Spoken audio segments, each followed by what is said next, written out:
Ya, berarti ini saatnya bagi kita untuk berdiskusi mengenai bentuk molekul. Kemudian pada hari Senin, ya insya Allah kita akan membahas mengenai kepolaran molekul. Ini jauh lebih sederhana, maksudnya sedikitlah materinya. Biasanya kita menggabungkan bentuk molekul, kepolaran molekul, itu biasanya satu paket gitu ya. Kemudian interaksi antar molekul. Tapi sekarang nggak apa-apa lah ya, kita santai saja. Akan tetapi Anda yang penting harus menguasai ya dengan baik setiap materi yang harus diajarkan di SMA. Seperti itu ya. Nah, sekarang kebetulan teman-teman kelompok 4 yang akan memandu diskusi ya.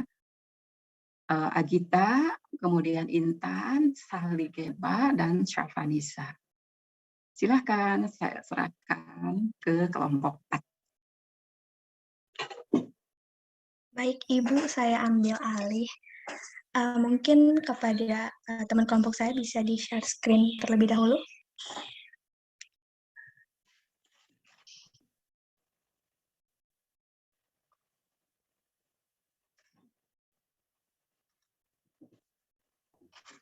Bagaimana, Seli? Apakah sudah terlihat? Udah. Makasih, Kak Gita. Baik, selamat pagi Ibu dan teman-teman semua. Perkenankan kami dari kelompok 4 untuk memandu diskusi kita pada hari ini dengan topik bentuk molekul. Kami kelompok 4 beranggotakan 4 orang. Ada saya, Saligeba, kemudian ada rekan saya Agita, Intan, dan Syafanisa. Untuk buku rujukan yang kami gunakan juga ada 4, ada Witten, terus ada Sibelberg, Cheng, dan Sumdal. Untuk kompetensi dasarnya, kelompok kami memilih 3.6 dan 4.6. Selanjutnya, Ki. Oke, untuk materi prasyaratnya, kami memilih struktur Lewis, atom pusat, dan ikatan kovalen. Keterikatan materi selanjutnya itu ada kepolaran molekul, interaksi antar ion, atom, dan molekul. Baik. Boleh interupsi dulu ya, ini bukan hanya untuk kelompok 4, tapi juga untuk semuanya. Saya mau tanya, mana bagian yang membahas tentang miskonsepsi pada bentuk molekul?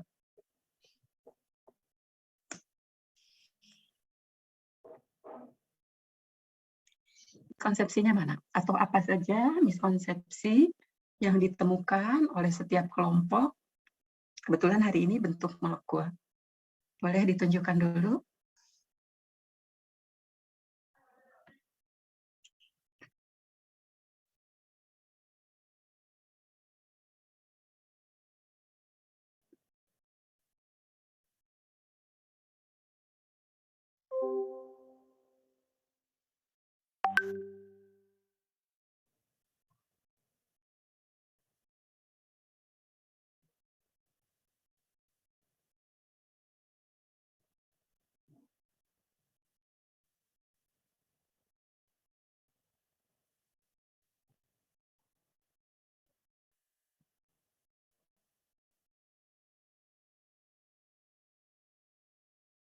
Halo, kok tidak merespon?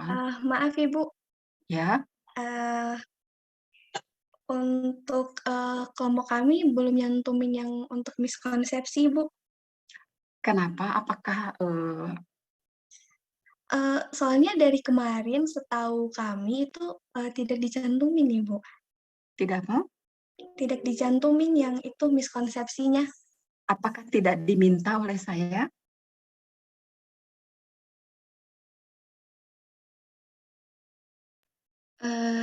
Kalau diminta secara harus itu enggak, Bu. Cuma Ibu pernah kayak saran kalau kita menemukan miskonsepsi, kan kalau presentasi kan di beberapa buku ya, Bu. Jadi kelihatan kalau ada buku yang miskonsepsi. Jadi dicantuminnya kalau ada aja, tapi kalau nggak ada mungkin nggak dicantumin, Bu. Nah, inilah ya masalah daring ini, komunikasi yang tidak nyambung. Tolong TEK, Anda tafsirkan seperti apa? Beda-beda mungkin ya? Kalau dari yang terakhir saya presentasi itu, Bu, ada buku... Bukan itu pertanyaannya.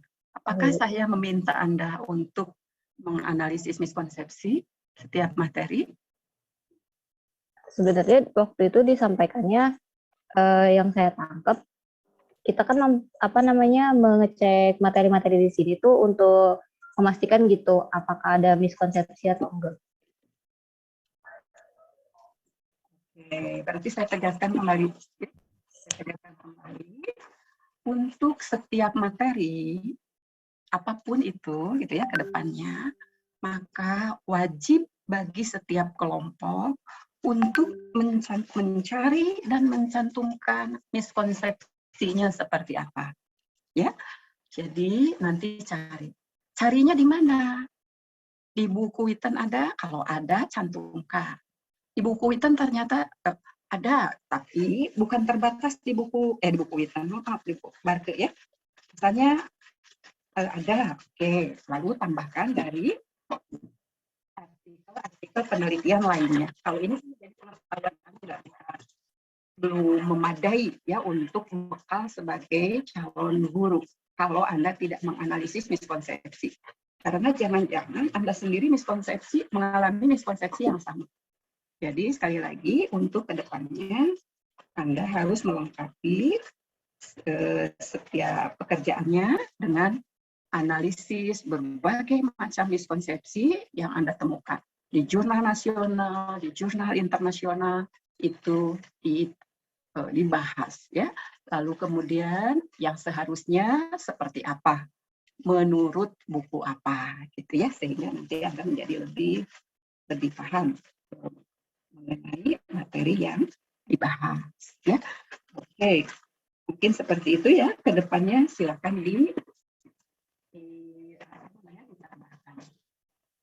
untuk sekarang mungkin tidak ya, karena menafsirkan beda-beda. Jadi nggak usah lah gitu ya. Mungkin ada yang karena hanya saran, berarti nggak perlu kalau hanya saran. Jadi bukan saran, melainkan keharusan ya, harus ada ditambahkan di setiap materinya.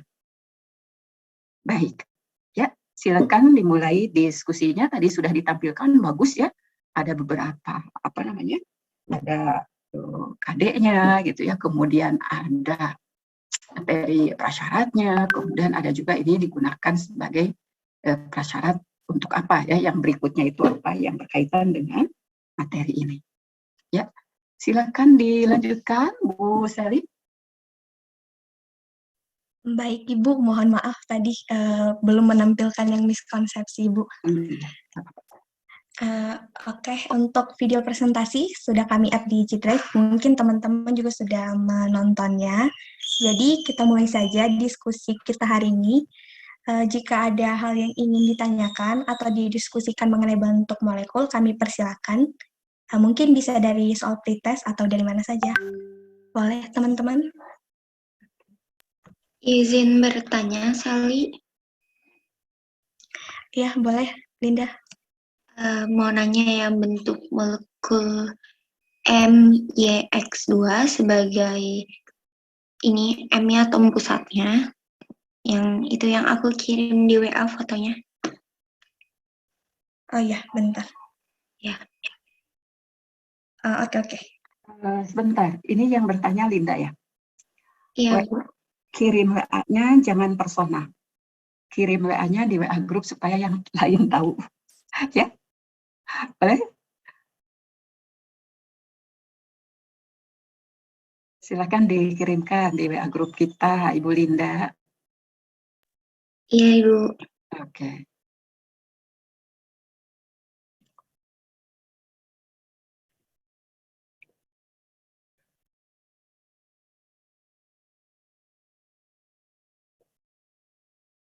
Forward kok lama?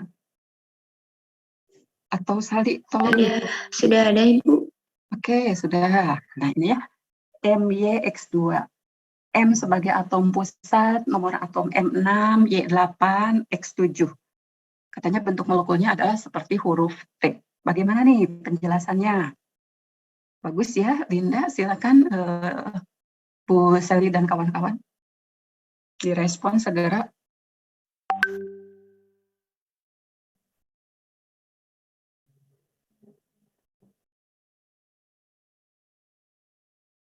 Halo, jangan vakum. Tolong direspon. Iya, Ibu.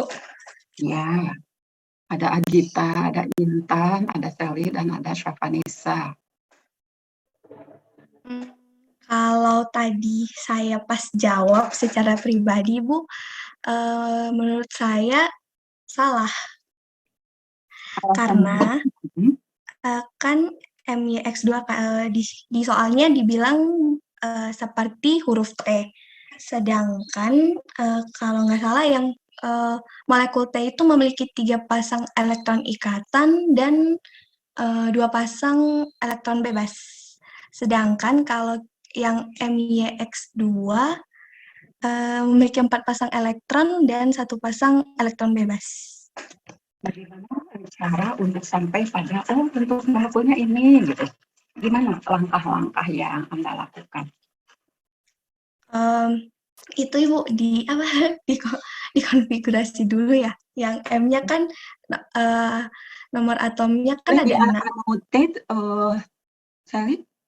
Oh, bentar Ibu. Tapi saya juga nggak punya pennya, nggak. Prosesnya sehingga kelihatan. Tapi nggak rapi Bu, soalnya nggak punya itu. Sambil dikatakan. Oh, sambil dikatakan. Prosesnya yang pertama apa dulu, berikutnya apa gitu. Jadi lebih sistematis.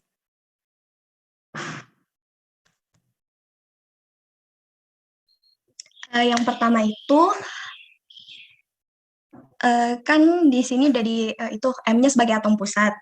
Terus kita itu konfigurasi dulu yang dari informasi yang sudah kita dapatkan kalau M-nya itu nomor atomnya 6, Y nomor atomnya 8, sama X nomor atomnya 17. Nah, kalau yang bentar Ibu.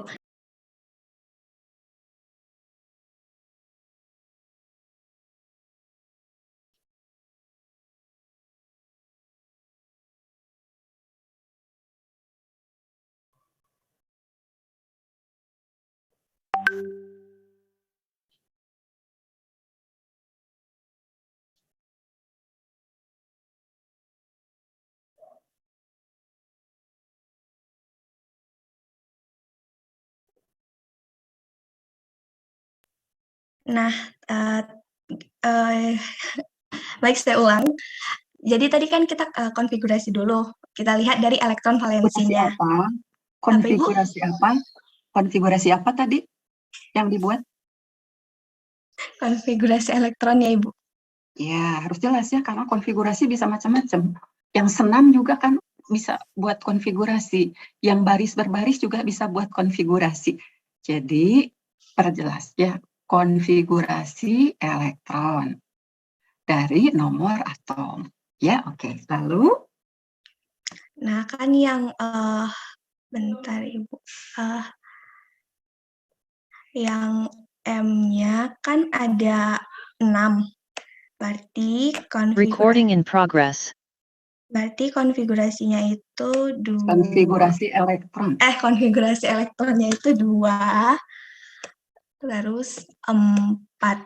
Baru yang konfigurasi. Saya potong dulu.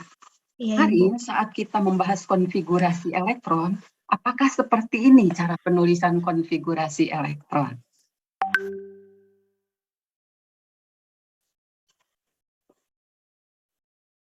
Ada nggak buku yang menuliskan konfigurasi elektron seperti ini? 6, 2, 4, atau 17, 2, 8, 7.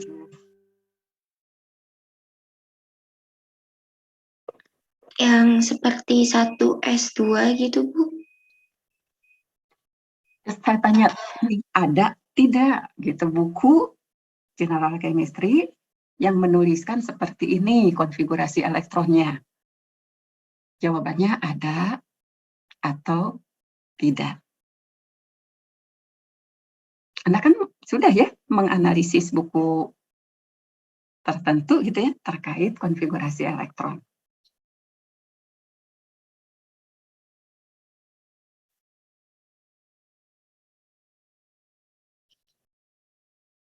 Ada tidak di buku yang Anda analisis saat itu?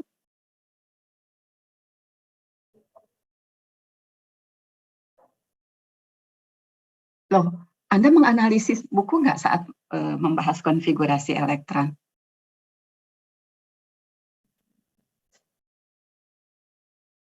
Halo? Iya, Ibu. Ya, membahas ya, menganalisis buku tentang konfigurasi elektron. Saat itu buku apa yang dianalisis? Ada 4, Ibu. Konfigurasi elektron. Jadi 4 buku saat menganalisis konfigurasi elektron. Oh, yang konfigurasi elektron. Anda mengerjakan tugas konfigurasi elektron nggak? Kelompok 4.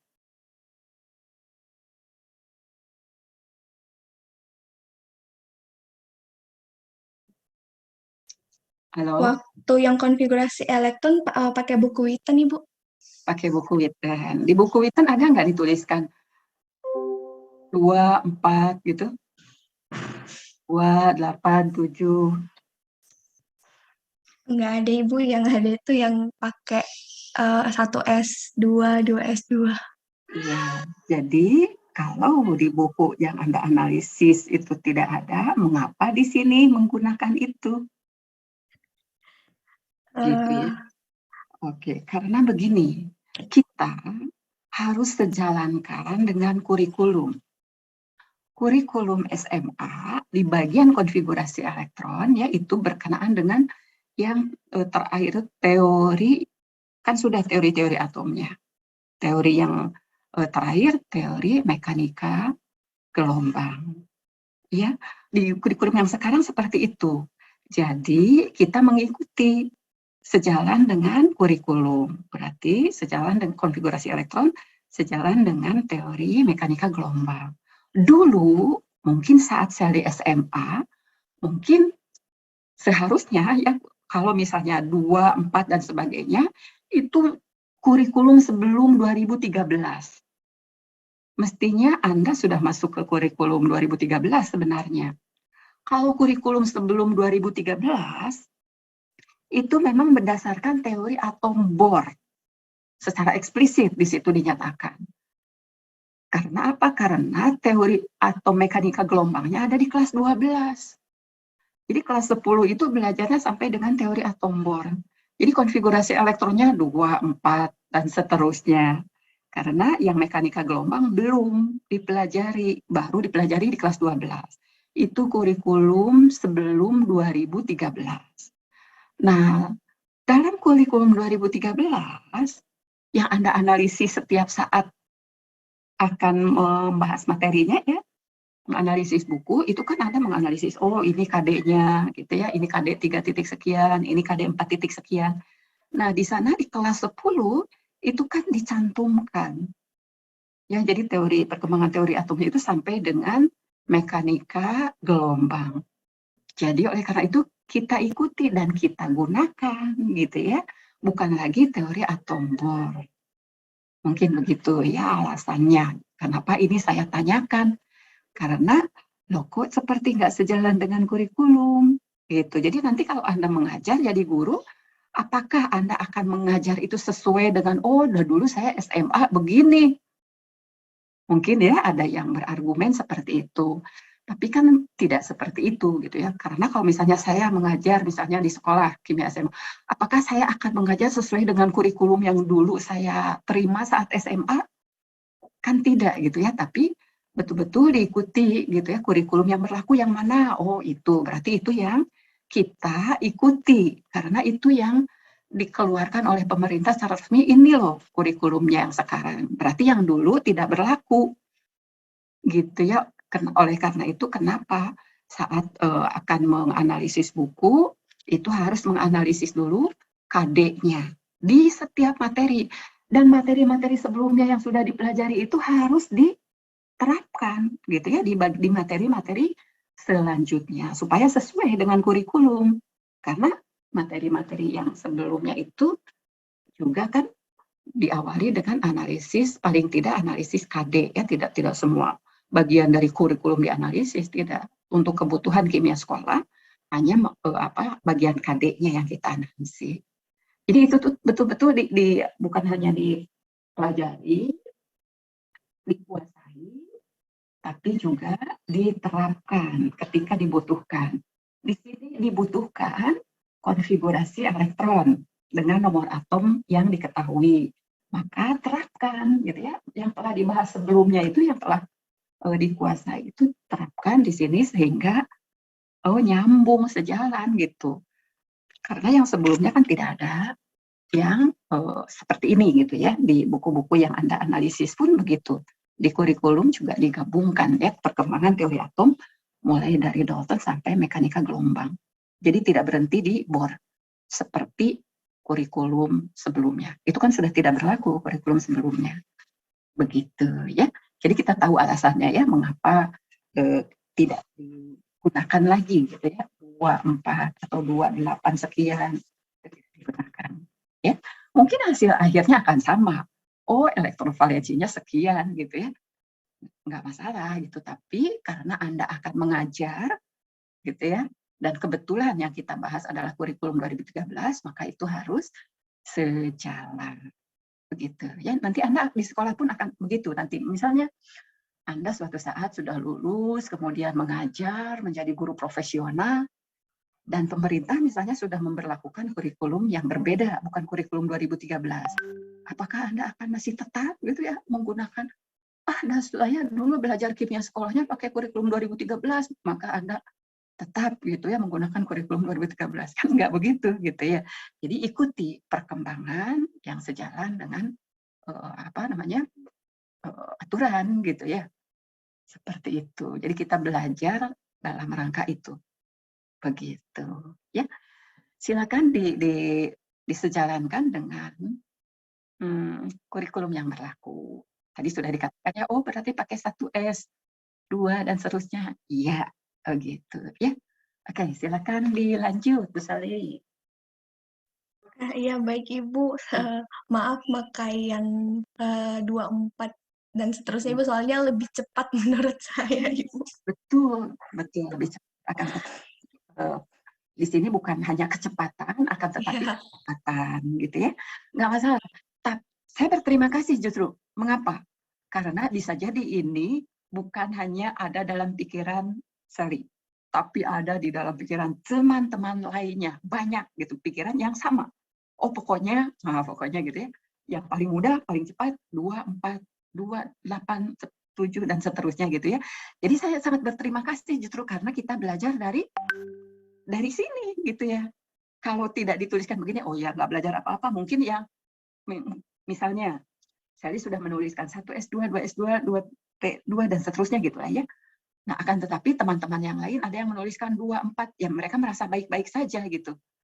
Tapi kalau ketika Sally menuliskan begini dan saya komentari, berarti yang lain juga belajar. Oh begitu ya, itu sudah tidak digunakan ya. Nah, jadi tahu gitu ya, yang seharusnya seperti apa. Jadi nggak apa-apa, jangan khawatir salah gitu, jangan takut salah karena dari kesalahan kita belajar dan kita tidak melakukan kesalahan yang sama gitu ya. Tapi kalau di dalam proses saya tidak terlalu mempermasalahkan, justru kesempatan bagi kita untuk belajar gitu. Oh, Sally ini begini begitu. Nah, yang lain juga sama. Belajar begitu. Ya, oke. Silakan disesuaikan. Ya, baik Ibu.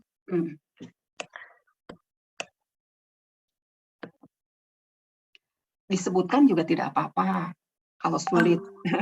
Iya, boleh Ibu. Ya. Jadi konfigurasi elektron untuk atom M itu ada 1S2, 2S2, dan 2P2. Karena nomor atomnya? Nomor atomnya ada 6. Oke, untuk apa Anda menuliskan konfigurasi elektron? Dalam rangka apa? Untuk itu apa sih nanti?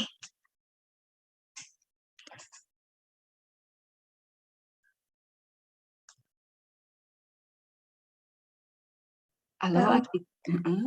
Halo Agita. Hadirkah Agita? Hadir Ibu. Hadir. Kalau hadir, tolong ini ya ikut merespon juga. Tentu saja boleh gitu ya ketika ada vakum Agita atau Intan, Syafanisa boleh menambahkan gitu ya, karena kalau enggak jadi seolah-olah ini pekerjaan Sally semua gitu ya. Jadi harus ada kontribusinya di dalam diskusi juga, meskipun kebetulan Sally ini yang tadi ya yang memaparkan. Baik, Ibu. Ya, untuk apa dituliskan konfigurasi elektron? Untuk menggambarkan struktur Lewisnya, Bu. Jadi bagaimana dari konfigurasi elektron bisa langsung ke struktur Lewis?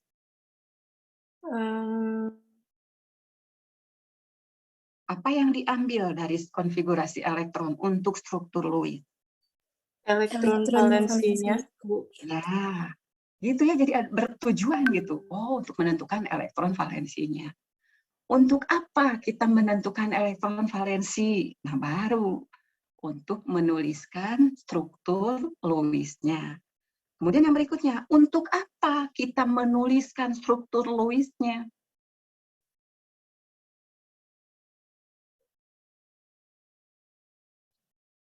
Untuk mengetahui pasangan elektronnya dan apakah ada pasangan elektron bebasnya.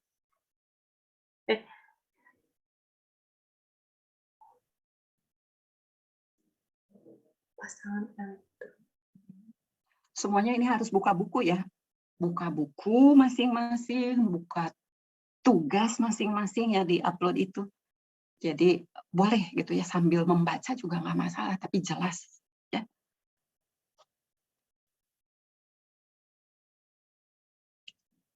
Untuk apa struktur Lewis? Tadi sudah bagus Agita, kenapa jadi coba sekali lagi, untuk apa struktur Lewis kita tuliskan? Untuk mengetahui pasangan elektronnya, Bu. Pasangan elektron di mana? Di antara dua atomnya. Di antara, berarti semuanya. Coba baca lagi bukunya. Seperti itukah? Menurut Witten, Zumda, Simon Cheng. Apakah seperti itu untuk menentukan pasangan elektron semuanya? Ini silakan dilanjutkan yang 17 nih. Udah kebaca kok. Itu 1S2, 2S2, 2P. 2, kemudian 1S2, 2S2, 2P4. Lalu yang 17 gimana nih? Satu lagi. 1S2, terus? Ya, Ibu, bentar.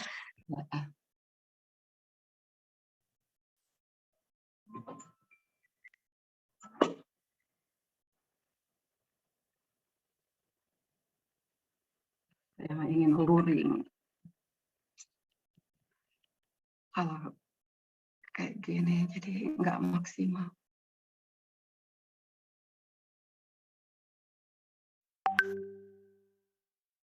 Halo Indah. Iya, Ibu. Iya, Anda setuju dengan pendapat Agita?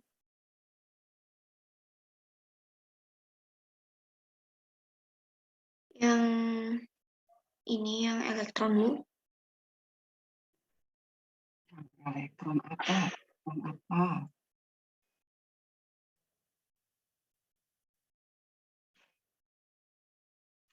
Anda setuju?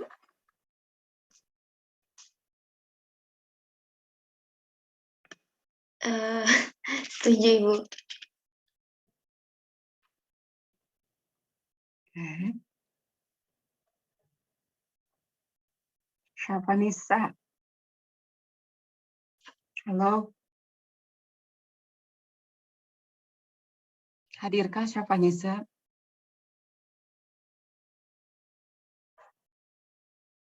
Anda setuju dengan pendapat Agita?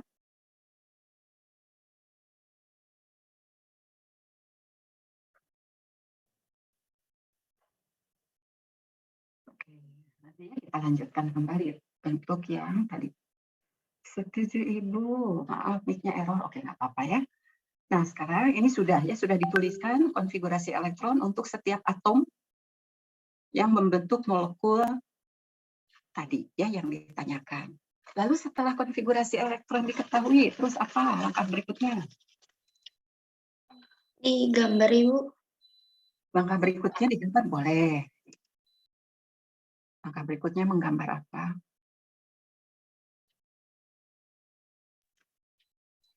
Struktur Lewisnya, Bu. Oke, seperti apa? Atas dasar apa?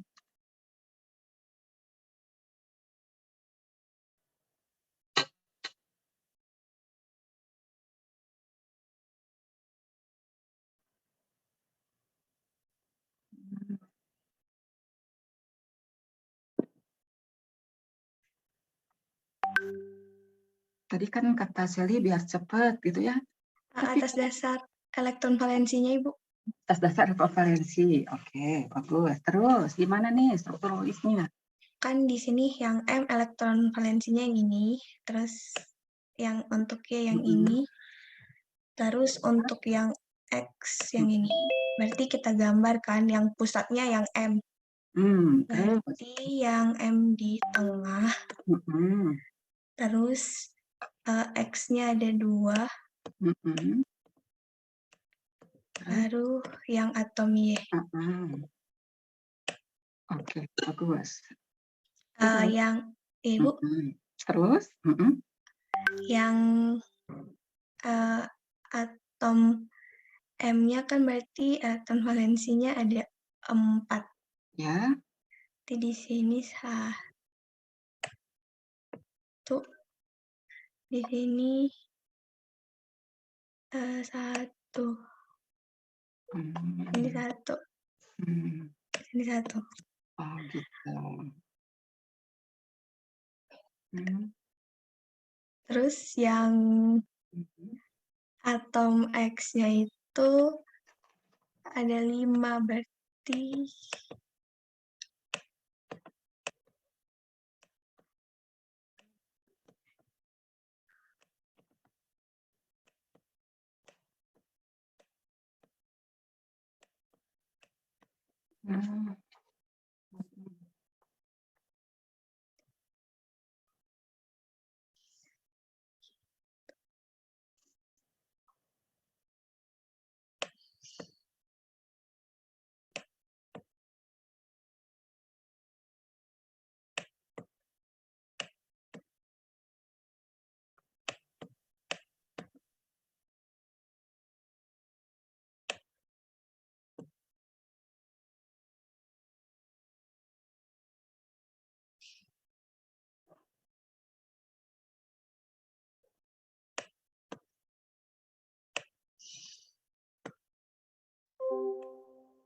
Oke.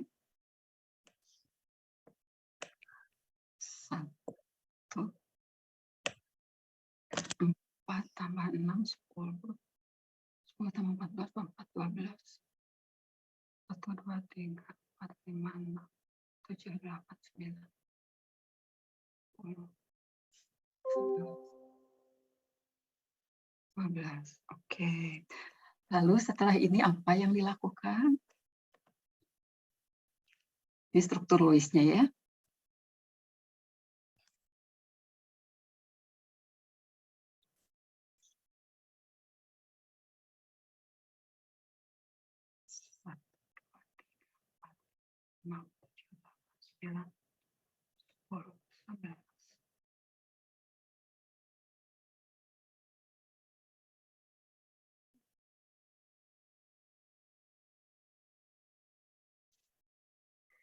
kan udah kita kita gambar nih bentuk molekulnya. Ini bentuk molekul bukan? Bukan, struktur Lewisnya. Oke, lalu? Terus ternyata di sini kita dapat itu ada 4 pasangan elektron ikatan. Yang mana 4 itu? Iya benar. Yang ini Bu 1. Yang ini 1, 2, 3, 4. Oh gitu. Berarti terus setelah itu apa? Ditentuin bentuknya Ibu. Bentuknya gimana?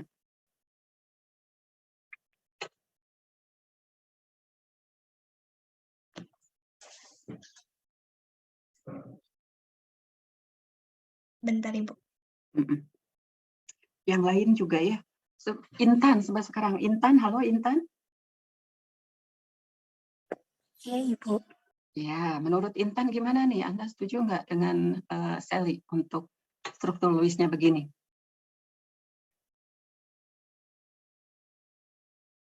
Ya, Ibu, setuju. M-nya untuk atom pusat dan elektron valensinya kan 4.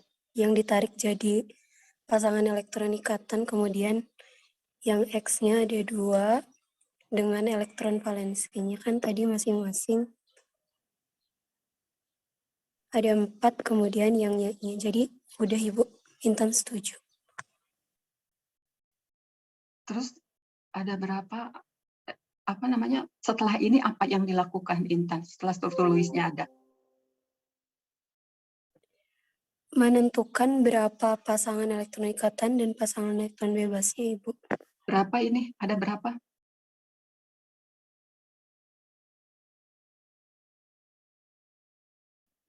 Ada berapa?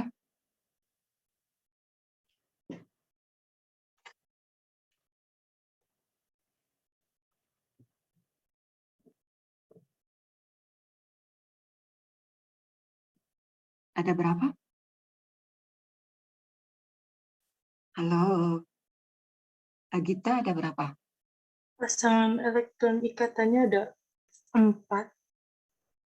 Jadi gimana kalau seperti itu? Apakah begitu yang dinyatakan di dalam buku-buku ketika kita akan memprediksi bentuk molekul dengan teori VSEPR? Apakah ini 4? TI-nya? 3, Bu. Karena itu rangkap.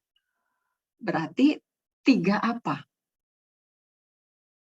Apakah 3 pasangan elektron ikatan? 3 apa? Ada 4 buku nih, kelompok 4.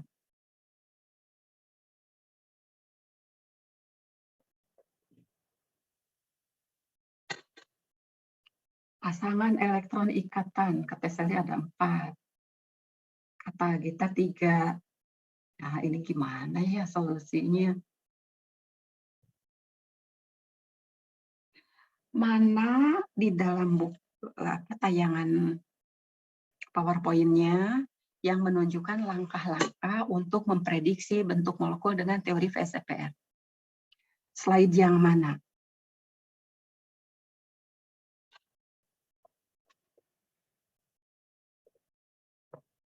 Langkah-langkah penentuan atau prediksi geometri molekul dengan teori VSEPR.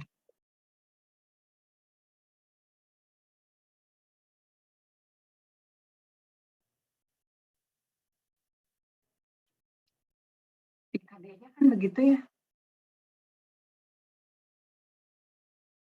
Mana langkah-langkahnya? Di bagian Zoomdal, Mana? Boleh. Mana? Juga. Terus apa katanya? 1, gambarkan struktur Lewis-nya. Gitu ya. Kebetulan ini contohnya NH3.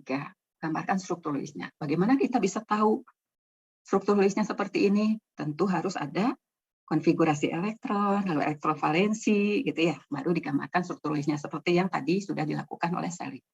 Lalu langkah berikutnya apa?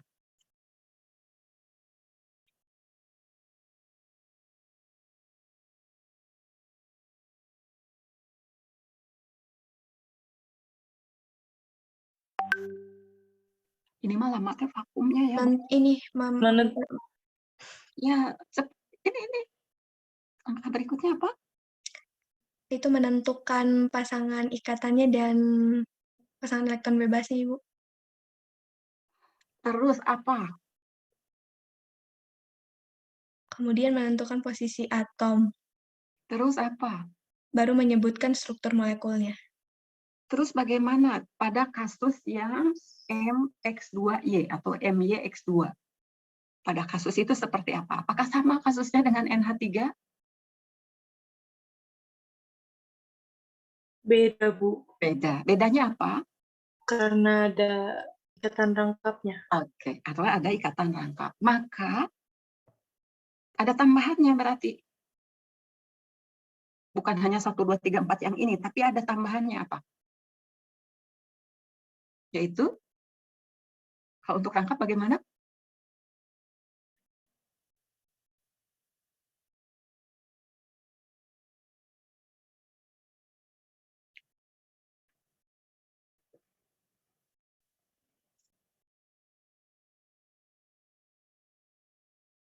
Ya, bagus sekali. Yang mana nih? 1. Tulis struktur Lewis dari molekul. Oke, sudah dilakukan ya. Dengan hanya memperhatikan pasangan elektron yang mana? Yang mana yang diperhatikan? Apakah semua pasangan elektron kita perhatikan, kita tinjau dalam teori VSEPR? Agita? Yang di sekitar atom pusat, Ibu. Sekitar atom pusat. Jadi kalau kata-kata yang tadi sebelumnya ada tercetus, kita oh iya, tinjau pasangan elektronnya. Yang mana? Oh, semuanya. Berarti termasuk yang ada di X PEB, yang termasuk yang di Y PEB. Apakah itu yang harus kita tinjau untuk memprediksi bentuk molekul? Tadi saya sudah mengatakan tidak. Yang kita tinjau hanya pasangan elektron di sekitar atom pusat. Nah, gitu ya. Jadi itu tuh harus menjadi apa ya? Penekanan. Jadi jangan sampai keliru gitu ya. Yang berikutnya nomor 2 apa katanya? Hitung jumlah pasangan elektron. Boleh sama Agita aja. Agita boleh. Nomor 2 apa? Menghitung jumlah pasangan elektron di sekitar atom pusatnya. Pasangan ikatan dan pasangan bebas. Lalu catatannya nih. Perlakukan ikatan rangkap 2 dan rangkap 3 seolah-olah itu adalah ikatan tunggal. Berarti kita tidak menyebutkan pasangan elektron ikatan, tapi kelompok. Gitu ya. Kelompok. 1 kelompok, 2 kelompok, 3 kelompok. Berarti M memiliki 3 kelompok elektron. Gitu ya. Nah, 3 kelompok elektron ini akan saling tolak-menolak.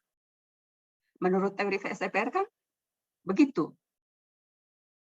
Valence shell, electron pair repulsion.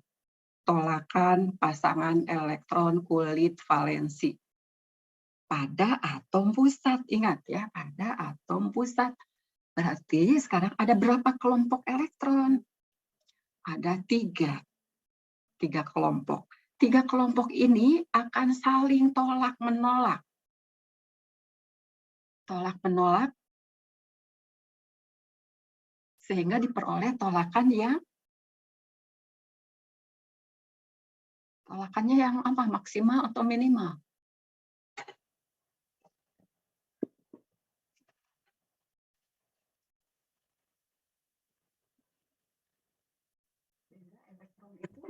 Tolakan maksimal. Tolakannya maksimal. Oh. Tolakan maksimal berarti yang seperti apa tolakan maksimal?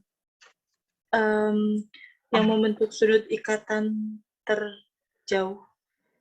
Oke, tolong di stop dulu. Saya tidak tahu ya, saya ingin menunjukkan bagaimana cara mudah. Tidak tahu lah ya. Anda bisa melihat tangan saya, apa yang ada di tangan saya? Bisa melihat? Mungkin Anda perbesar melalui yang dari view-nya ya. View-nya berarti yang speaker-nya. Saya mau tunjukkan pada Anda. Aduh, nggak kelihatan ya.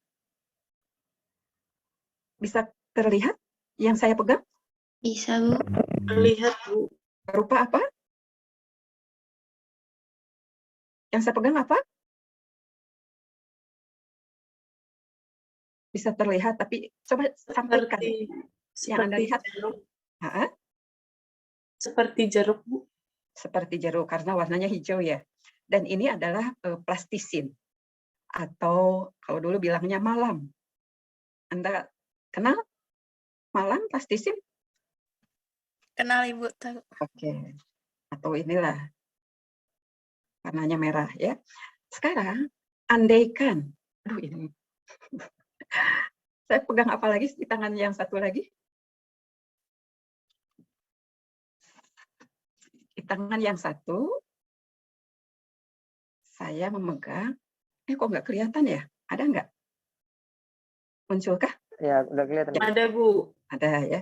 Terus di tangan saya yang satu lagi apa? Ini. Tongkat, Ibu.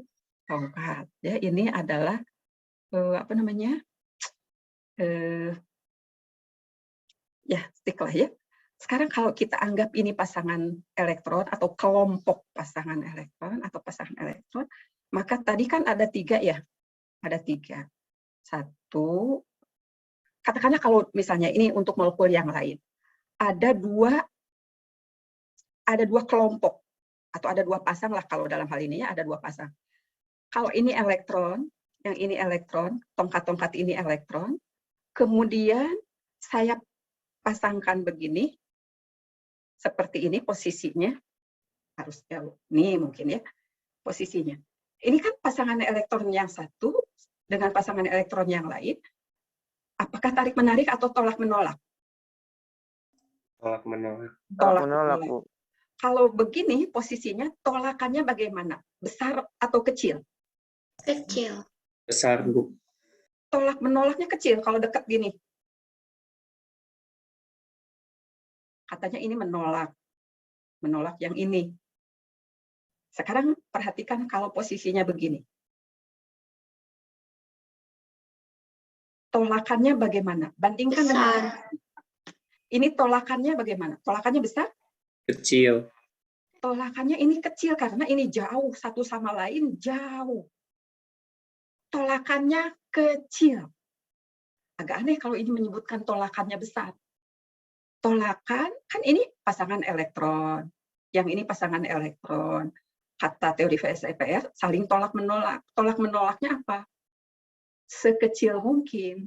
Sehingga jaraknya sejauh mungkin. Karena kalau begini, jaraknya dekat nih, berdekatan. Berarti tolakannya sangat besar. Yang satu akan menolak, yang lain sangat kuat. Karena apa? Karena berdekatan. Tapi kalau posisinya misalnya di sini begini. Ini posisi 2. Ya, ini posisi 1. Katakanlah, ini posisi 2. Ini posisi 3. Mana yang tolakannya maksimal? Posisi 1. Ya, ini kalau posisi gini tolakannya sangat besar. Tolakannya maksimal. Kalau tolakannya minimal, posisi 1, 2, atau 3. Tolakan minimal. Iya, tolakan minimal adalah yang ini, yang bentuk ketiga. Nah, berarti ini akan menolak sedemikian rupa sehingga tolakannya sekecil mungkin. Berarti antara pasangan elektron yang satu dengan yang lain sejauh mungkin posisinya, berjauh-jauhan. Maka posisi yang seperti ini disebut apa? Kalau ini kebetulan ada 2 pasang elektronnya. Disebut apa bentuknya? Linear. Linear. Ya, oke, linear ya. Kalau ini ada atomnya, mengikat atom, ya. Di sini juga mengikat atom. Berarti ini pasangan elektronnya disebut pasangan elektron ikatan. Kalau tadi yang kita lihat hanya pasangan atomnya saja. Saya belum mengatakan terikat ke atom yang lain. Yang ada di sini misalnya.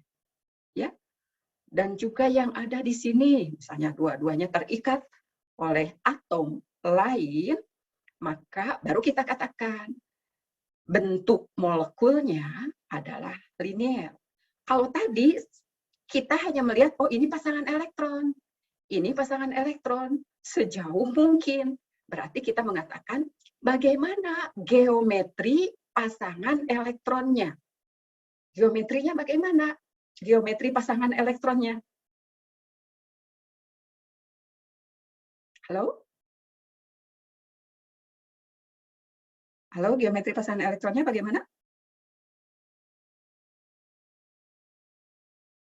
Suara saya terdengarkah?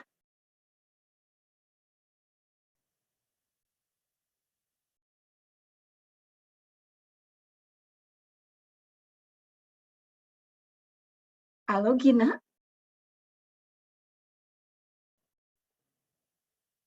Halo, TEK? Halo, Ibu. Terdengarkah suara saya? Terdengar, Ibu. Oke, kalau tidak terdengar boleh disampaikan ya. Ibu suaranya hilang gitu ya. Iya, Ibu. Baik. Oke. Bukan hanya untuk Gina saja, tapi untuk semua. Saya panggil Gina untuk mengecek, ya, memeriksa. Sekali lagi, ini pasangan elektron. Ini pasangan elektron. Menurut teori, ini atom pusat. Menurut teori VSEPR, pasangan elektron tolak-menolak seminimal mungkin. Tolakannya paling minimal. Paling minimal dapat dilakukan jika orientasi pasangan elektron yang satu dengan yang lain sejauh mungkin. Sejauh mungkin berarti di sini kita katakan geometri pasangan elektron pada atom pusat. Seperti apa nih geometrinya? Linear, Bu. Linear. Kalau terikat juga atom-atomnya di sini, kita katakan istilahnya geometri molekul. Jadi bedakan ya antara geometri pasangan elektron atau geometri kelompok. Karena tadi kan ikatan rangka dianggap satu kelompok. Geometri kelompok pasangan elektron, kelompok elektron, ini ya, berbeda dengan geometri molekul. Jadi yang satu geometri pasangan elektronnya dulu. Sekarang kalau di atom pusatnya, seperti tadi ya, atom pusatnya apa yang tadi MyX2 tuh? Atom pusatnya apa? M, yang M, Bu. Yang M. Kemudian atom pusatnya M ada berapa kelompok? Pasangan ada elektron? Ada 3. Bagaimana? Misalnya ini satu kelompok. Ya, ini satu kelompok. Ini satu kelompok. Menurut teori VSEPR apakah begini? Ketiga pasang elektron itu. Ketiga kelompok pasangan elektron. Apakah posisinya begini? Tidak, Ibu. Tidak. Mengapa tidak? Karena ini tolakannya besar. Karena tolakannya besar. Kan ini berdekatan, berarti tolakannya besar kan ya? Nah, jadi ini setiap kelompok harus sejauh mungkin satu sama lain. Apakah ini sudah sejauh mungkin? Begini? Belum, Ibu. Belum. Berarti apa? Yang sejauh mungkin untuk 3 kelompok. Seperti apakah? Setiap sudutnya 120 derajat, Ibu. Ya. Jadi gini. Ini 1, ya. Ini 2, ada 2 kelompok. Dan ini kelompok yang ketiga. Nih, Anda bisa melihat? Bisa, Ibu. Bisa. Nah, ini bentuk yang seperti ini, bentuk itu kan kita bentuk dalam ruang itu kan disebut geometri. Ini satu kelompok pasangan elektron, ini satu kelompok, ini satu kelompok. Jadi ada 3 kelompok pasangan elektron. 3 kelompok elektron. Maka ini saling tolak-menolak sejauh mungkin seperti ini. Kita sebut geometri kelompok pasangan elektron ada berapa? Namanya apa? Geometrinya. Geometri. Segitiga planar, Ibu. Friksional planar. Ya, segitiga datar. Ya, jadi ini atom pusatnya, kemudian ini pasangan elektron, pasangan elektron, pasangan elektron. Jadi ada 3 kelompok saling menjauh satu sama lain. Jadi tolakannya menjadi minimal, menjadi kecil ya dengan posisi begini. Nah, seandainya di sini terikat oleh atom lain, yang ini juga terikat oleh atom lain, yang ini juga terikat oleh atom lain, berarti kita sebut geometri molekulnya apa? Segitiga datar. Segitiga datar atau tadi segitiga planar. Sekarang jika ini PeB, berarti kan tidak terikat pada atom lain, ya, tidak ada atom lain di sini. Berarti ini kan tidak ada atom karena bentuk molekul itu ada susunan atom-atom. Berarti susunan atomnya hanya atom pusat, atom ini, atom ini. Berarti sekarang bentuk molekulnya apa? Bengkok, Bu, atau V. Oh, atau bentuk V. Karena apa? Karena semula pasangan geometri, pasangan elektronnya dulu ya, pasangan elektronnya ada 3. Oh, kalau 3 agar tolakannya minimal harus sejauh mungkin. Sejauh mungkinnya seperti apa? Seperti ini. Kita sebut yang seperti ini adalah segitiga datar atau segitiga planar. Jika semuanya terikat ke atom lain, maka kita sebut geometri molekulnya segitiga planar. Tapi kalau ada satu PeB, jadi ini tidak terikat. Tidak ada atom lain di sini. Kita sebut bentuk molekulnya adalah tadi bengkok, bentuk V. Karena bentuk molekul itu adalah susunan atom-atom yang terikat, ini ya, susunan atom-atom dari suatu molekul. Nah, di sini ada atomnya enggak ada, karena tadi ini yang PeB. Ketika ada PeB satu, maka menjadi begini, menjadi bentuk V. Loh, mengapa tidak linier? Mengapa tidak linier? Coba, mengapa tidak linier bentuknya? Karena ada PeB-nya tadi, Bu. Ya. Jadi ada tolak-menolak. Oke, bagus. Karena ada PeB di sini. Di sini ada PeB, tapi tidak ada atomnya. Nah, jadi bentuknya tidak linier, tapi bentuk V, gitu ya, atau bengkok. Nah, itu yang 3 ya, tadi yang 2 sudah, yang 3 sudah. Sekarang Anda bayangkan ya, misalnya molekulnya, atom pusatnya dikelilingi oleh 4 kelompok elektron. Kira-kira geometri domain elektron itu kelompok ya, satu kelompok. Kira-kira ada berapa domain? Kalau tadi ada berapa domain tadi? Ada berapa kelompok yang sekarang mau kita bahas?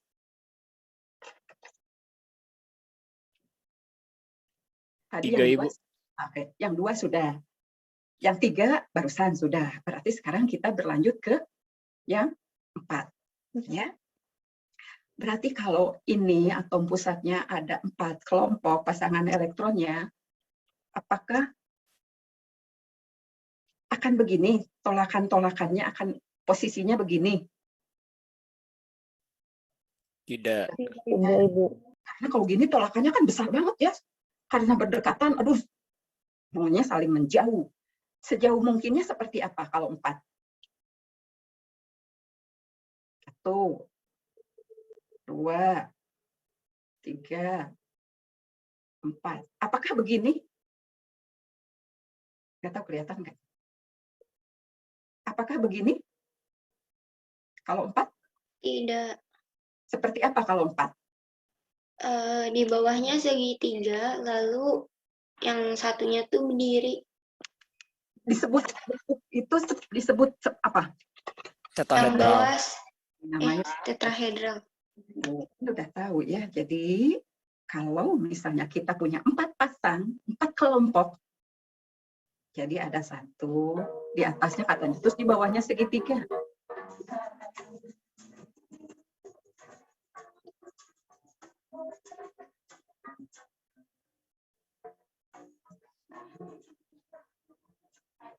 Seperti ini. Ini ya namanya tetrahedra. Kalau tetrahedra dibalik begini juga tetap. Gitu ya, mau dibalik begini juga tetap bentuknya. Gitu ya.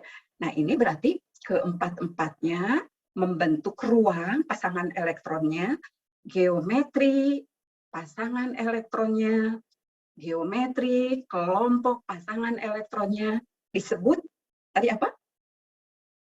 Tetrahedra. Tetrahedra.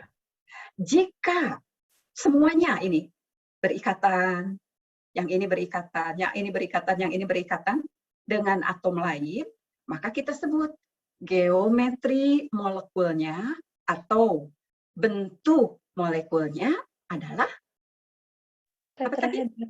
Tetrahedral. Bagus. Ya. Sekarang, jika yang terikatnya itu hanya 3, yang ini nggak ada, tidak mengikat atom lain.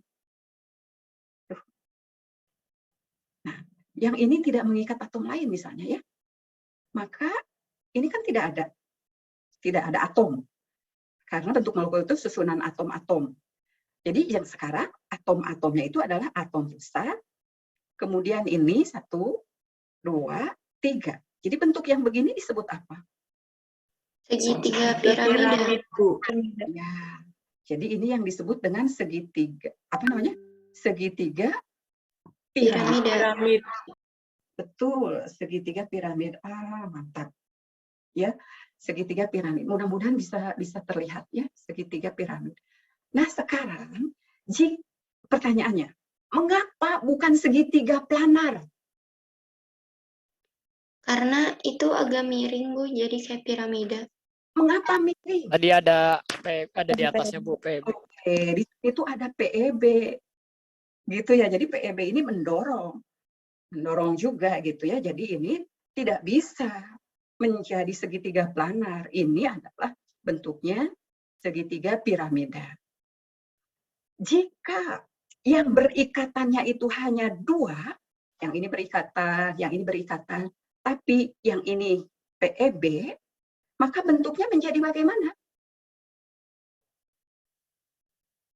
Bengkok. Menjadi bengkok. Ya, mengapa tidak lurus, tidak linier? Karena ada pasangan elektron bebasnya. Iya, karena ada PEB, ada 2 PEB. Ya, jadi itu kan tidak berikatan dengan elektron, jadi tidak membentuk ruang. Yang membentuk ruang hanya atom. Susunan atom itu bentuk molekul. Susunan atom dalam ruang disebut bentuk molekul. Begitu ya. Kalau yang 5, tadi kan 2 sudah, 3 sudah, 4 sudah. Kalau yang 5, coba bayangkan atom pusatnya memiliki 5 kelompok pasangan elektron, 5 kelompok. Kira-kira elektron-elektron itu kan akan sejauh mungkin agar tolakannya minimal. Sejauh mungkinnya seperti apa? Kita sebut sebagai geometri kelompok pasangan elektron. Seperti apa? Kita sebut kalau 5. Trigonal bipiramida, Bu. Trigonal bipiramida. Berarti ada segitiga, trigonal itu segitiga kan ya? Ada segitiga, tapi ada piramidnya katanya. Berarti di sini ada di atas dan ada di bawah.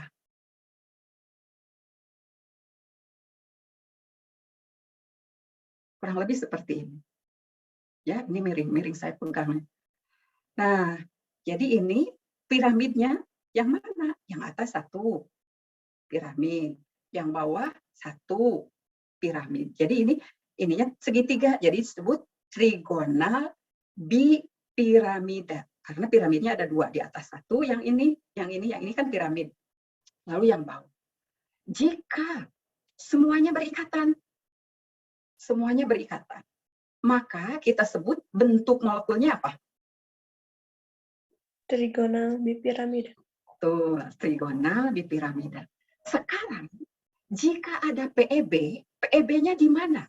Apakah yang atas, atau yang bawah, atau yang samping? Apakah aksial, atau ekuatorial? Ekuatorial yang samping. Di mana PEB? Jika ada satu PEB. Yang aksial, Ibu. Yang aksial. Berarti ini salah satu di sini yang aksial. Nah, berarti ini ada PEB, tapi tidak ada atom yang terikat kan kalau PEB. Berarti bentuk molekulnya sekarang menjadi apa? Tetrahedral terdistorsi. Ya, tetrahedral terdistorsi. Atau kata lainnya, Jungkat-jungkit. Tetrahedral tidak rata. oh, nah jungkat-jungkit seperti ini. Ininya di sini, ya kakinya, lalu di sini jungkat-jungkit. Sekarang kan ini tadi apa namanya begini, asalnya begini, ya asalnya begini. Lalu ini ada satu PEB menjadi jungkat-jungkit. Kalau dua PEB-nya, tadi satu sudah diambil satunya, ini PEB, bukan berikatan. Mana lagi PEB-nya, yang aksial atau ekuatorial? Ekuatorial. Ekuatorial. Berarti bentuknya sekarang Huruf T. Bentuk T. Ini dia yang disebut huruf T itu. Mirip dengan huruf T. Ya, jadi di sini pasangan elektronnya sebetulnya ada 5 kelompok. Tapi yang digunakan untuk berikatan hanya 3. Berarti mirip dengan huruf T. Ya. Sekarang jika PEB-nya ada 3, kan tadi gini ya, ada satu di sini, ada satu di sini. Nah, tadi kan satu bilang PEB, ini PEB. Kalau 3 PEB, di mana satu lagi?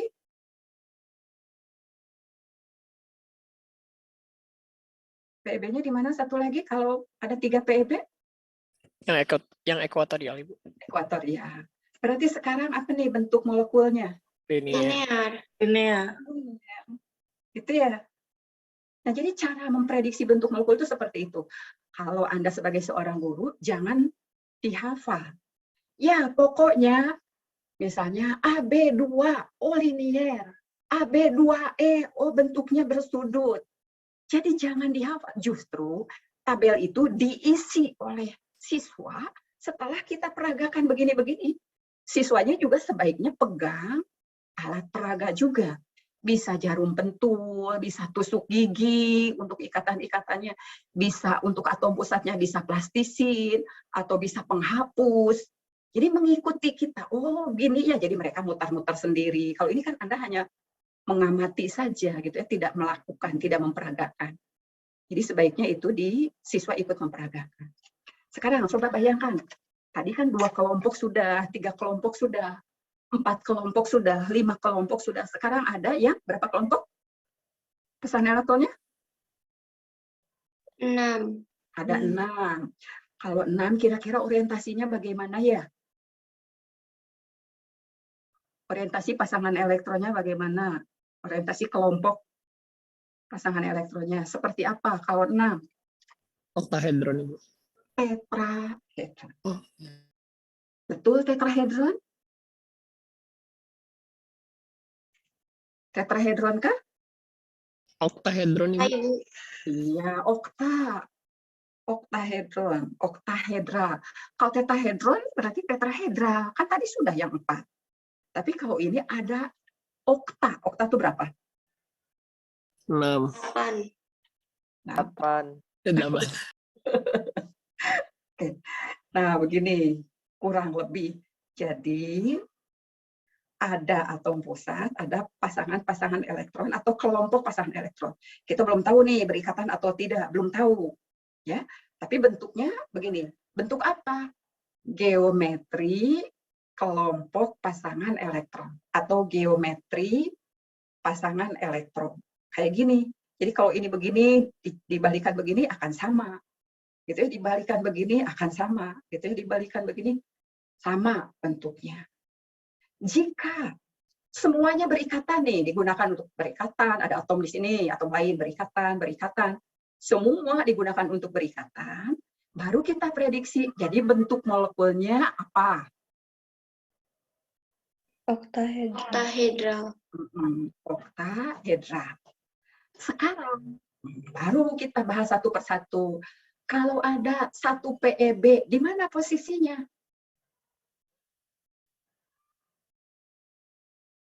PEB ini di mana posisinya? Misalnya di sini, ya, di sini. Bisa jadi kita bisa di sini atau di sini akan sama, atau di sini akan sama. Jadi kalau oktahedral mau dimanapun dia akan sama, ya. Jadi kalau misalnya ini PEB-nya 1, ada PEB, berarti bentuk molekulnya apa nih kalau kayak gini? Segi 4 piramida. Nah, betul. Ini yang bawahnya segi 4, yang ini piramidanya ke atas gitu ya, piramida. Kalau 2 PEB-nya, 2 kelompok, 2 pasang PEB-nya gimana? Yang aksial, Bu. Yang aksial. Jadi bentuknya apa? Segi 4 dan Segi 4 planar. Kalau 3 PEB-nya? Huruf T. Kalau 4 PEB-nya? Bengkok. Iya. Nah, jadi itu tabel itu tidak harus dihafal, tapi harus diisi melalui proses pembelajaran. Begitu ya, untuk cara untuk memprediksi bentuk molekul. Jadi prosesnya 1 tadi, konfigurasi elektron. Untuk apa ditulis konfigurasi elektron? Untuk menentukan elektron valensi. Untuk apa elektron valensi? Untuk menyusun nanti struktur Lewis-nya. Untuk apa struktur Lewis-nya? Struktur Lewis dimanfaatkan untuk mengetahui yang pertama, berapa kelompok pasangan elektron yang ada di atom pusat. Lalu yang berikutnya, apakah digunakan semua untuk berikatan? Jika ya, maka bentuk molekul atau geometri molekul sama dengan geometri kelompok pasangan elektron. Tapi kalau ada 1 PEB, bagaimana? 1 PEB akan menempati posisi yang terluas, terjauh satu sama lain. Seperti tadi, kan ada yang tidak simetris banget, artinya sudutnya berbeda ya, sudut ikatannya. Kalau linear, sudut ikatannya berapa? 180. Kalau segitiga planar, sudut ikatannya berapa? 120. 120. Bentar, saya mau tunjukkan dulu ya, karena ada mahasiswa katanya kalau segitiga planar itu 360, katanya begitu. Yang 360 itu adalah semua ya. Jadi kalau yang sudut ikatan itu kan bentuk molekulnya gini. Ini berikatan, ini berikatan, berikatan. Sudut ikatan itu ini ya, ke atom pusat, lalu ke atom yang lain. Atau ini ke atom pusat, ke atom yang lain. Gitu ya. Atau ini ke atom pusat, ke atom yang lain. Jadi ini yang disebut sudut ikatan. Ini 120, yang ini 120. Ya. Kalau linear, sudut ikatannya yang paling mudah. Ikatan ini ya, ke sini. Atau sebaliknya, atau dari bawah, sini. Itu 180 derajat. Kalau tetrahedra berapa derajat ya sudut ikatannya? 109,5. 109,5. Oke. Ya, contohnya adalah CH4, CCl4, CF4. Itu bentuknya tetrahedral. Semua pasangan elektron digunakan untuk berikatan. Jadi bentuk molekulnya tetrahedral atau tetrahedron. Tadi ya. Nah, sudut ikatannya bagaimana? Dari sini ke sini 109,5. Dari sini ke sini 109,5. Dari sini ke sini 109,5. Semuanya 109,5. Ya. Nah, tapi kalau ada PEB, PEB-nya Bisa yang ini, bisa yang ini, bisa yang ini, nanti sama saja kalau untuk tetrahedra. Ya, misalnya kita ini PEB-nya, kan gini ya bentuk molekulnya. Tadi namanya apa bentuk molekul gini? Segitiga piramida. Segitiga piramida. Nah, sekarang sudut ikatannya berarti ini ke sini ya. Ini ke sini. Ini ke sini. Kalau tadi kan 109,5. Kalau sekarang ada satu PEB masih 109,5 enggak? Sudut ikatannya. Enggak, Ibu. Nah, tapi lebih kecil. Lebih kecil, bagus. Mengapa lebih kecil? Bukan lebih besar. Mengapa lebih kecil yang ini? Yang ini? Mengapa lebih kecil sudut ikatannya? Karena kan yang berikatan berkurang ya jadi 3. Jadi tolak-menolaknya berkurang juga. Jadi ini kan ada PEB ya, di sini ada PEB. PEB itu menempati ruang yang lebih leluasa dibanding dengan yang terikat. Kalau yang terikat kan nggak bisa ngapa-ngapain. Jadi ini menempati ruang yang lebih leluasa, lebih besar. Oleh karena itu ini menekan, sehingga sudut ikatannya mengecil. Karena ada ini kan, tolakan PEB itu lebih besar ya daripada tolakan PEI gitu. Kalau ada 2 PEB-nya, nah ini bentuknya apa? Bengkok. Bengkok. Sekarang, apakah sudutnya masih 109,5? Sudut ikatannya? Tidak, Bu. Tidak, Bu. Tapi lebih? 120. 100 berapa? 120. 120 mah atau lebih besar daripada 109. 90. 20. Kan tadi asalnya 109,5. Ya, bukan 120. Asalnya kan 109,5. Terus ini ada PEB. Wah, mendorong, mendesak. Ini ada PEB, ada PEB-nya ada 2. Jadi sudutnya semakin bagaimana? Semakin rendah. Kecil, Ibu. Semakin kecil. Gitu, bukan malah jadi 120. Kalau 120 jadi membesar atau asalnya 195. Karena ini asal mulanya tetrahedral. Ya, asal mulanya tetrahedral. Jadi ini akan lebih kecil lagi daripada 109. Kalau tadi ada PEB-nya hanya 1, misalnya. Kalau PEB-nya hanya 1, di catatan ada berapa sudutnya? Sudut ikatannya? Di buku ada berapa? NH3 misalnya. Berapa sudut ikatannya? 107,5. Nah, itu kan lebih kecil ya daripada 109. Sekarang kalau PEB-nya 2, seperti pada molekul air, berapa sudut ikatannya? Boleh buka bukunya? 104,5. Tuh, 104,5. Lebih besar lah, lebih kecil lagi daripada 107,5. Ya, jadi tidak menjadi 120, jangan salah. Kalau 120 itu, nah, sekarang kita lihat. Itu kalau semula ada 3 kelompok pasangan elektron yang semuanya digunakan untuk berikatan. Berarti gini kan, segitiga planar, gitu ya, segitiga datar. Sudut ikatannya berapa kalau datar begini?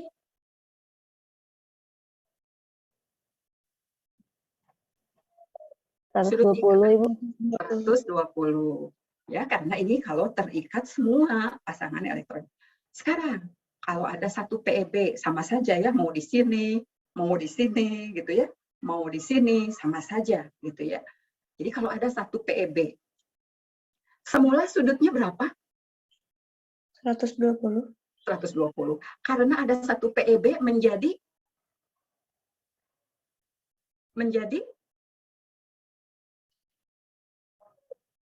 tetap. Lebih kecil, Ibu. Menjadi lebih besar, menjadi lebih kecil. Jadi lebih kecil, Ibu. Oke, menjadi lebih kecil dari 120 derajat, gitu ya, sudut ikatannya. Nah, Seperti itu ya, cara kita memprediksi bentuk molekul dan cara kita memprediksi sudut ikatan. Tidak bisa, oh sudut ikatannya menjadi 107, kita nggak tahu. Tapi yang jelas lebih kecil daripada 109 pada tetrahedra. Kalau 2 PEB lebih kecil lagi, gitu ya. Jadi urutannya yang 2 PEB lebih kecil, paling kecil, gitu ya, untuk yang tadi tetrahedra. Kalau ada 5, tadi bentuk molekulnya apa? Kalau ada 5, bentuk molekulnya apa? Halo? Segitiga bipiramida. Segitiga bipiramida. Kurang lebih gitu ya, seperti ini. Segitiga bipiramida. Ini aksia, ini ekuatoria. Sudut ikatannya berapa kalau dari atas ke sini, ke sini? Berapa sudut ikatannya? Ini kan segitiga 90, ya. Ibu. 90. Bagus. Dari sini ke sini 90. Dari sini ke sini 90. Dari sini ke sini 90. Demikian pula dari sini ke sini 90. Ya, 90.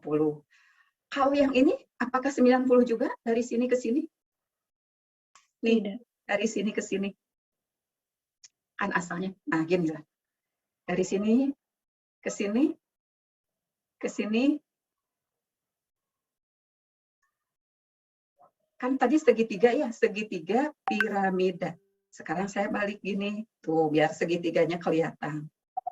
Berarti sudut ikatannya berapa? 120. Ya, bagus. 120 kan ya? Karena segitiga, segitiganya sama sisi. 120, 120. Nah, gitu ya. Tadi ada PEB. PEB-nya kan di sini ya, di ekuatorial katanya. Jadi bentuknya seperti tetrahedral terdistorsi atau jungkat-jungkit. Ini ya seperti begini kalau jungkat-jungkit gitu ya. Nah, pertanyaannya mengapa PEB menempati posisi ekuatorial? Mengapa bukan aksial PEB-nya, tapi di ekuatorial? Mengapa?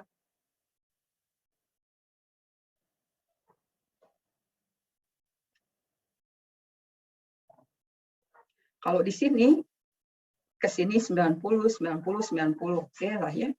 Tapi, dan kalau ini ke sini 180 ya atas bawah.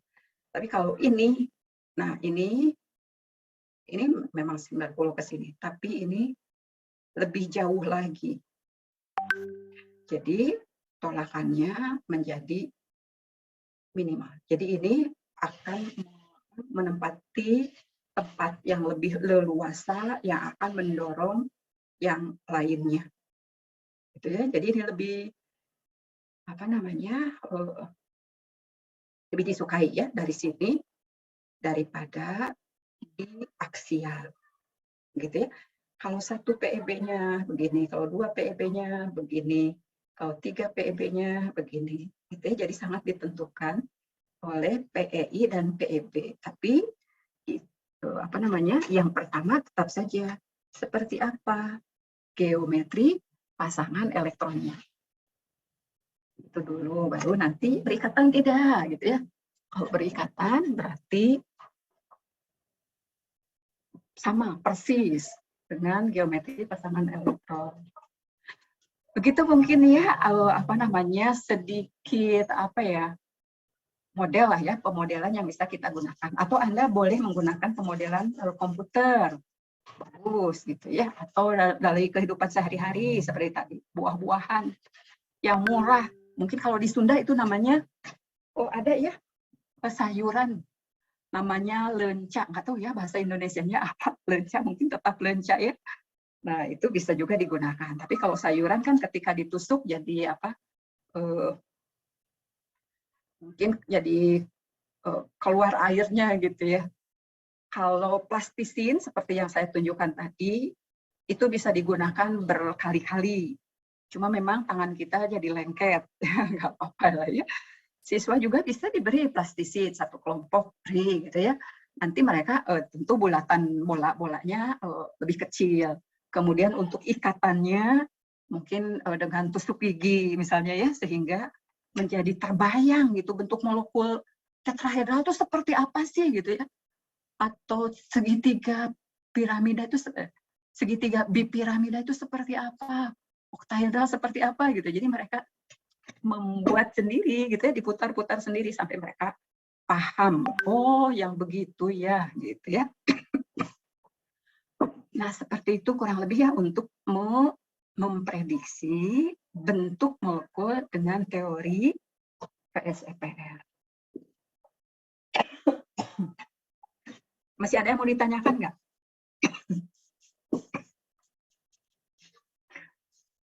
Jadi pertanyaan Linda itu bagus, ya.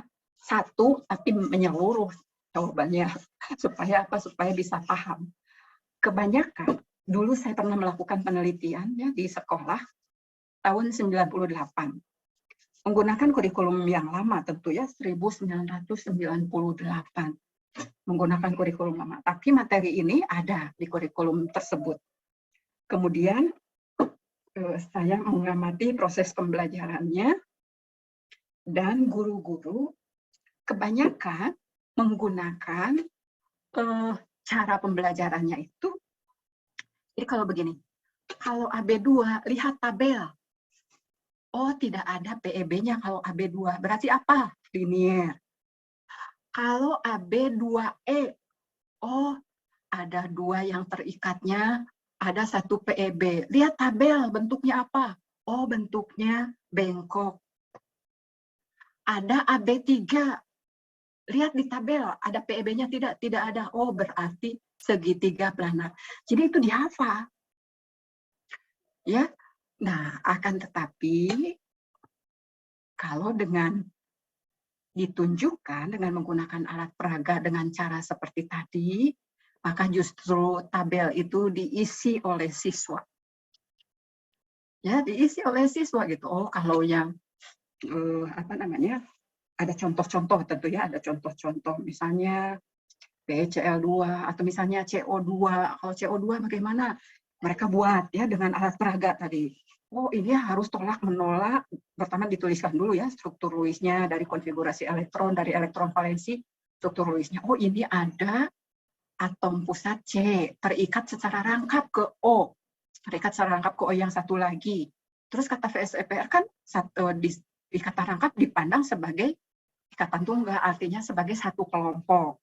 Oh, berarti atom pusat memiliki berapa kelompok elektron? Oh, ada 2 kelompok. Kalau 2 kelompok, berarti mengarah seperti apa bentuknya? Atau geometri kelompok pasangan elektronnya bagaimana? Oh, berarti untuk bisa sejauh mungkin tolakannya minimal, maka harus linier. Gitu ya, terus linier. Adakah PEB-nya? Oh, tidak ada. Semuanya apakah digunakan untuk berikatan? Iya. Oh, berarti geometri molekulnya linier juga. Nah, jadi dari proses itu gitu ya, dari proses mereka mencoba melakukan, tapi tetap satu prinsip utamanya adalah bahwa yang dilihat adalah atom pusat. Ya, ada berapa pasangan elektron atau kelompok pasangan elektron pada atom pusat. Lalu VSEPR menyatakan bahwa oh, elektron-elektron itu, kelompok-kelompok pasangan elektron itu tolak-menolak sejauh mungkin agar tolakannya minimal. Oh, sejauh mungkin. Lihat Pak, ya, dicoba sejauh mungkin itu seperti apa. Kalau ada 2 yang terikatnya, oh berarti yang satu ke kiri, yang satu ke kanan, atau kalau yang satu ke atas, yang satu ke bawah.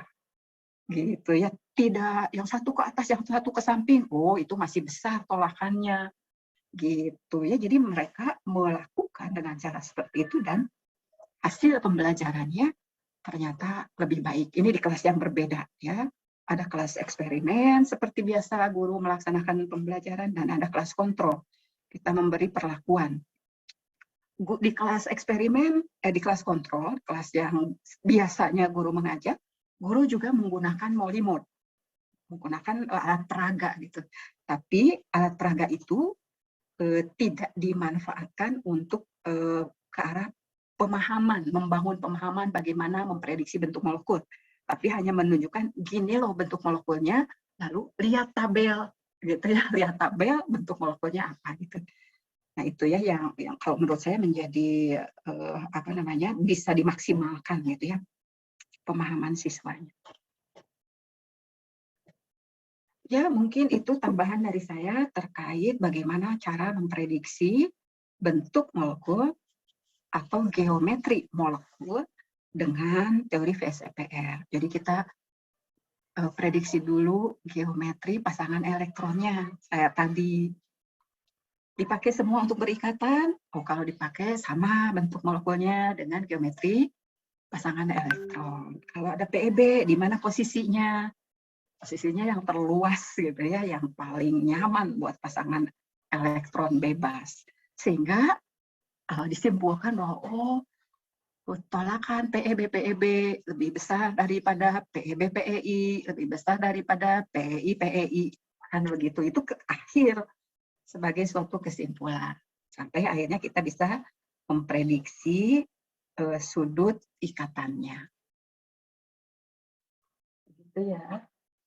Silakan kalau masih ada yang mau disampaikan terkait bentuk molekul.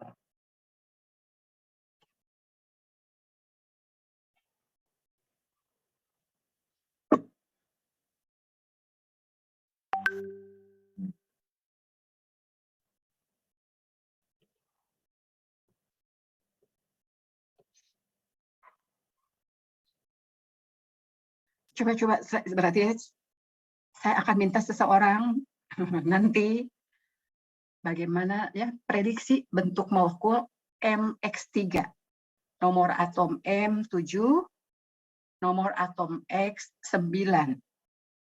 Bentuk molekulnya seperti apa? MX3. Nomor atom M7, nomor atom X9. Bentuk molekulnya coba prediksi.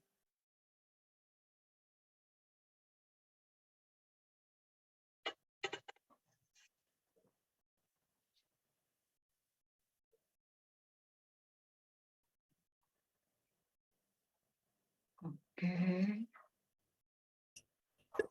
Trigonal piramida, Ibu. Trigonal, mengapa bukan segitiga planar? Soalnya ada PEB-nya, Ibu. Ada PEB-nya. Asalnya bentuk geometri pasangan elektronnya seperti apa? Tetrahedral. Tetrahedra, betul. Tapi karena ada PEB1, tidak berikatan dengan atom lainnya, maka bentuknya segitiga piramida. Oke, sekarang MX2, nomor atom 6M, nomor atom M16, nomor atom X17. Bentuk molekulnya apa? Nomor atom M-nya berapa, Ibu? 16. Nomor atom M16, nomor atom X17.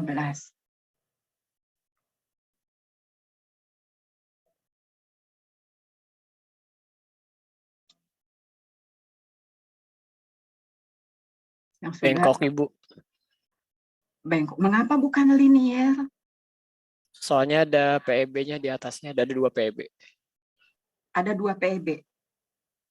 Berarti geometri pasangan elektronnya apa asalnya?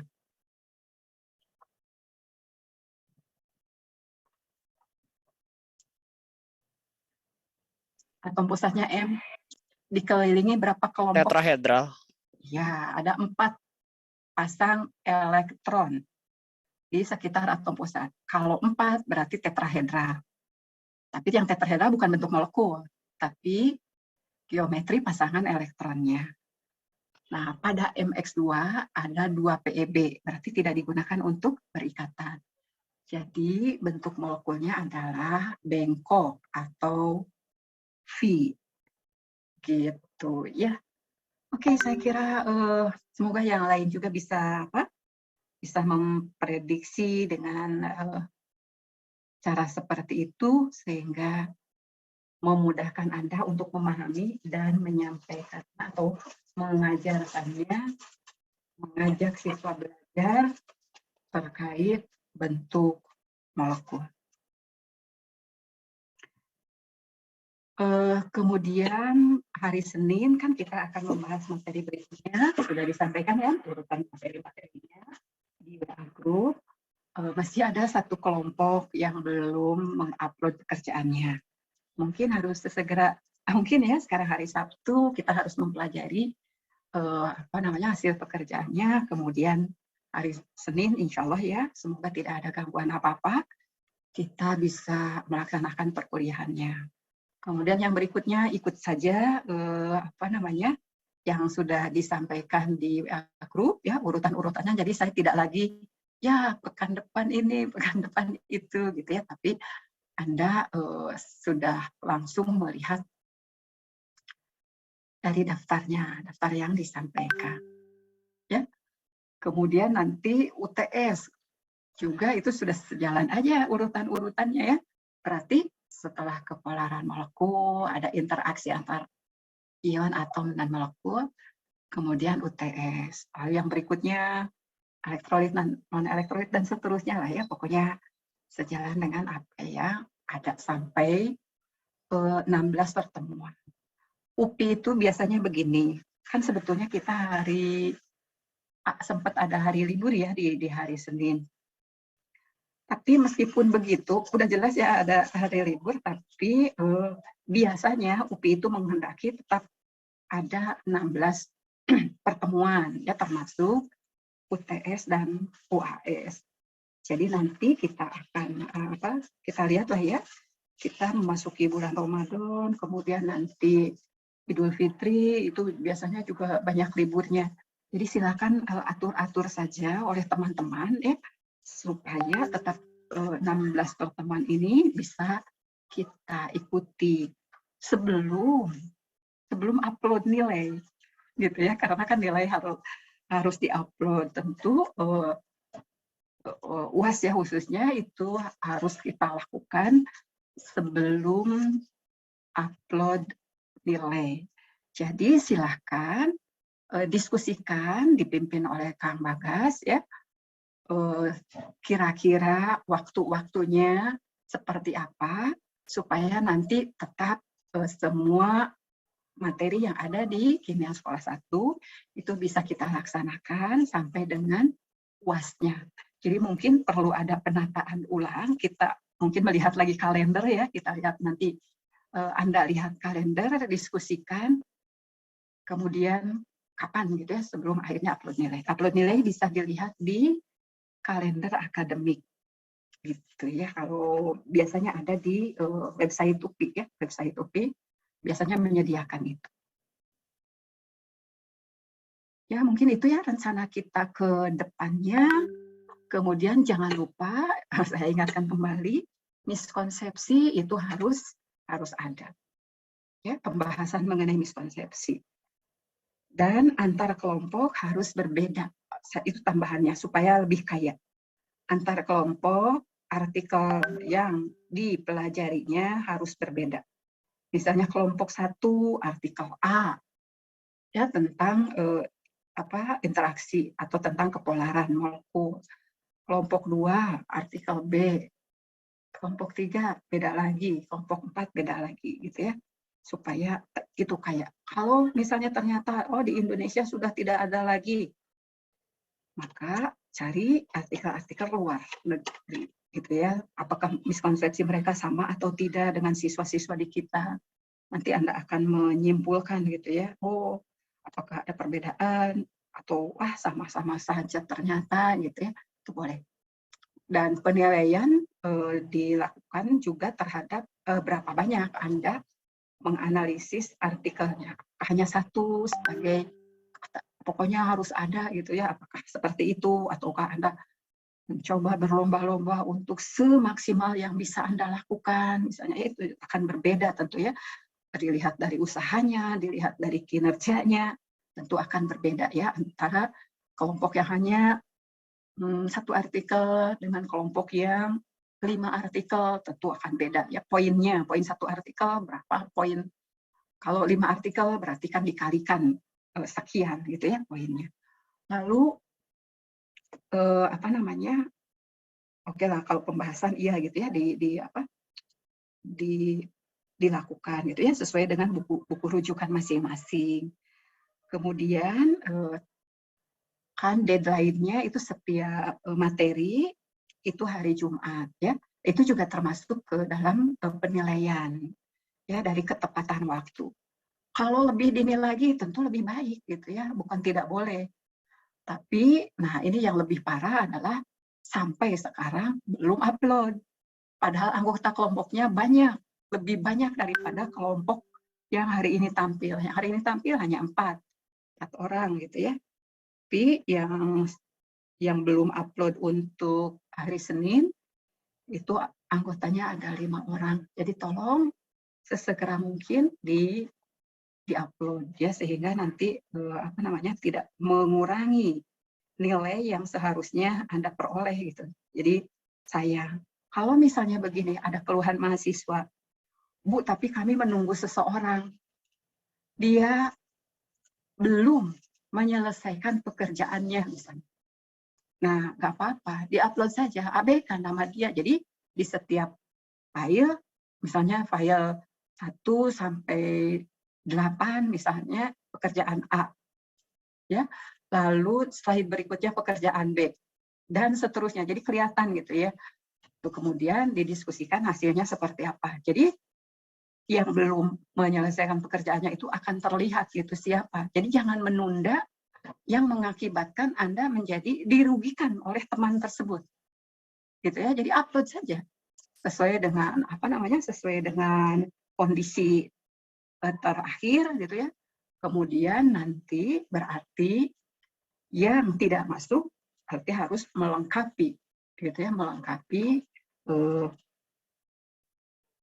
apa namanya? PowerPoint-nya atau pekerjaan teman-temannya yang sudah lebih dulu menyelesaikannya.